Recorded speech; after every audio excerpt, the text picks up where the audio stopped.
In today's lesson, I show Stan 2 little tweaks that took him from slicing to hitting those draws.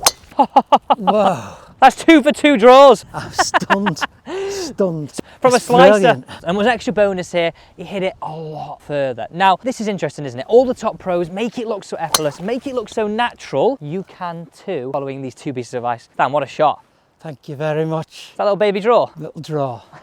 So proud of it. Well, let's get straight into this video. All these great ideas I now can achieve. Before that though, we need to talk about this setup. A few things are letting you down here and making it nearly now impossible. And to be honest, the things that I see all the time that all golfers just think are right, but they're harming so many of you, okay? Now I'm going to explain this in a few ways. Let's talk about tee height first. That's where you had it. It's quite high, very high in fact. Sky high. Sky high. Now, you've actually got these tee pegs here, which are brilliant, that show these. So you had it on the orange, which is like an orange castle, right? Yeah. And you got your pink. I would actually say I'd recommend for a lot of people, the best way to have this is just below a pink tee peg, okay? Now, for reference on a golf ball, it's about 1/4 of it above, maybe just under half, okay? Now, the reason why I'm saying that, most of us hit down on this golf ball. So you having it too high, you're just going to hit it off where? Off the top. Off the top of this club. Yes. And I can just see a little bit of one here, which I think was that last one you hit warming up. Just there. And I think a lot of people are worried about that. And it could just be down to tee height and not having it set up for your swing. Okay, now the next thing that I see here is ball position. And this is killing you, right? If I place a hoop down here, and this hoop represents our swing, okay? Now, if my ball is so far forward, and I'm talking left heel or outside of left heel, almost left big toe, what direction am I actually going to be swinging in relative to target? If I grab another alignment stick here, that is target. What direction am I going to be traveling in? Because almost off to the left. yeah, if I'm mirroring this hoop Yeah. and we understand the swing's a bit of an arc, I'm off to the left. Okay, there's a few things we can hack the system with here. If we move it back a little bit in our stance, we're now about a club head. We're not as left, okay? But also, if I took my right shoulder back where my right forearm's below my left, what's it also going to do as well? Move my hoop this Round way. to the right. So now my hoop is actually, I'm on the bit where it's traveling straight, right? Right. Okay. So I've gone from here, and almost really an arm swing. This is leading on to my next point, but I want you to get the settle first. Traveling left, okay, we hack the system, move it to about a club head inside, Yeah. and then we hack it even further, where we pull it around this way by getting the right elbow under the left. Now, I'm not asking you to fall back. I'm saying keep your shoulders here, but right arm under the left. So you can almost see here, what direction are my forearms traveling? Straight up to those trees there. Whereas before, Over to the left. left. Right, come and get in this setup for me, because it's going to feel quite strange, this. Tee height alone, but everything else in here is going to feel quite strange. Now, it's everybody thinks they've got to swing the arms faster to hit driver faster. I've got a great bike wheel analogy I want to show you in a second after Stan has just got into this setup. So bring that foot forward a little bit, you're aiming a little left there, that's it. Oh yeah. Where does that ball position feel? It's very awkward for me, this. Very, very different. Very different. Okay, and then all we're thinking is right elbow just below the left. Simple. I want you to take one away from me. First shot off the gun, just with that setup change. A little high on the face, but I think that was not far off. That's a great shot. What shot was that? Shape was it? It was a draw. Okay. Now I think we're scratching the surface on this, because you were a bit apprehensive on that. It's definitely not me draws. Okay, jump in there again for me. I want you to address that. So I've gone again for reference for you here, Stan, right? Yeah. And I'm now teeing that up just below that pink. That setup, we can summarise that with ball, a club head inside the left heel, that right elbow a little bit back. Pause. I don't want you now to swing driver any harder. Would it be fair to say, before, you should just swing your arms to try and hit this harder? Yes. Okay, this is the analogy that will change that, and for everybody, this is something that I want you to hang your hat on every single time you go out on the golf course. Let's imagine this is a bike wheel, and my fist is the centre hub. You've got all the spokes that come off this.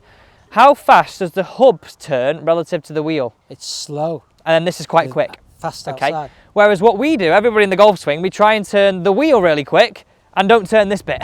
Yeah.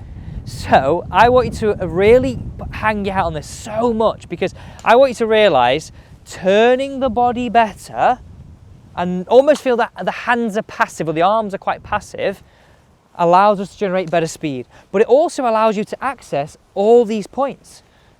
And what does ball position do? Moving it further back. Where are you going to swing more? Up And forward.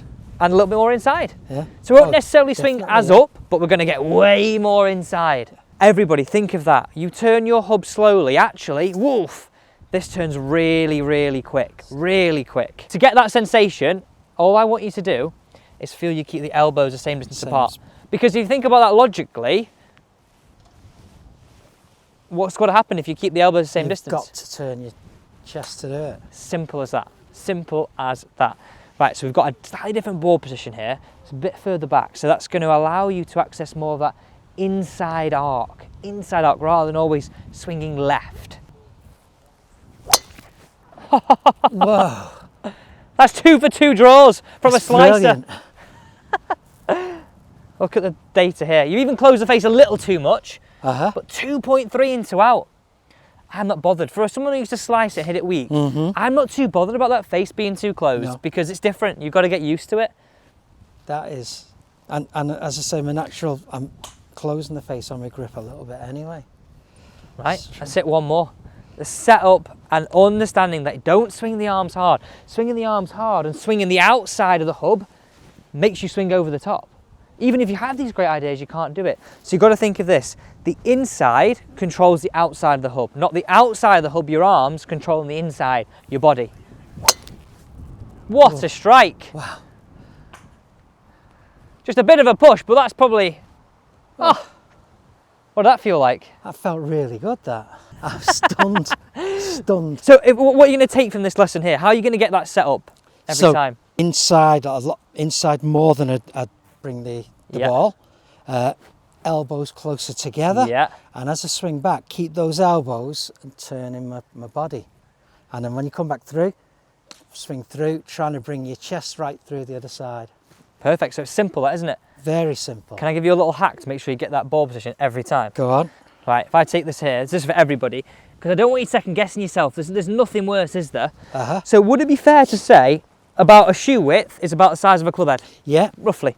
So all I would do is line the golf ball up on your right toe with your feet together, Yeah. turn your left toe out, move it away. Every time it is correct and it doesn't make a difference. Right. Easy. Easy as that. That makes Easy a as big that. difference. Turn that out. Boom. Yeah. You're not second guessing yourself. No, you're giving yourself a reference point every time. Right, make those changes in your golf swing, ball position, stance, and really understanding that I'm not trying to move my arms fast to generate more speed. You're only going to go more over the top. Moving the inner hub better, with the elbows staying the same distance apart, gives you speed on the outside of the hub. Beautiful swing. That's better. Fan. Awesome, sir. Thank you very much. I appreciate Not a problem. that greatly. So if we summarise what we've done in this video, we've understood how ball position affects the direction in which the club's going to travel. Definitely. Also then how we can cheat that system by moving it back and getting our elbow in. Yeah. And then that idea that the inner hub moves the outer, and simply just hitting shots, feeling as though our elbows are staying the same distance apart. It allows us to access all these ideas. Yeah. If you're doing this and moving the arms and the hub isn't moving, it makes it super hard to control. Of course. Simple as that. Make sure you follow, subscribe, and if you do want to get involved with any of these videos, comment what you need help with down below.